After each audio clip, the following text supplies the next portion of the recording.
DONCIC averaged 25 points, 7.5 assists, 9 rebounds per game. He led the NBA in triple-doubles, 17. Before he got injured this past season, he was in the MVP conversation, top 5 in the league.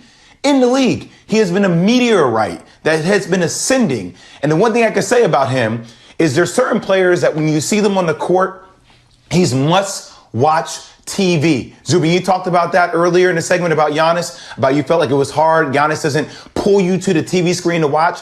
Every time Luca Doncic is playing, I'm watching that damn game because he makes the game easier for everybody else around him. He sees things before it happens. He doesn't have the explosiveness like LeBron did at this stage of his career, but his skill set is off the charts, man. He can get to anywhere he wants to get on the court. He can score over anybody. And I'm telling you, there's certain guys, the game plays fast. He sees the game slow. Play fast, think slow. That's what Luca Doncic is in a dime, 24/7, all the time. He's certainly up there on the list. I mean, there's no question about it. And I think as you start to think about some of the players, I think you're going to fall in LeBron James, where there's Giannis fatigue, and Giannis hasn't even delivered a championship yet, and he's been in the playoffs several times. So it's kind of he keeps getting bounced. So they're not going to reward him for those things.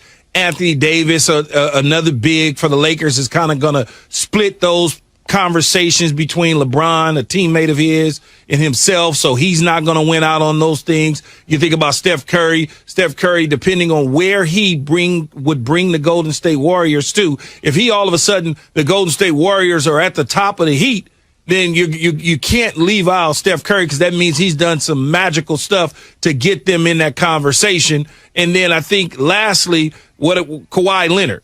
Can Kawhi Leonard get through with the Lakers and Ty Lue as the new coach and give you something that makes you believe that the Clippers can go on and win the championship?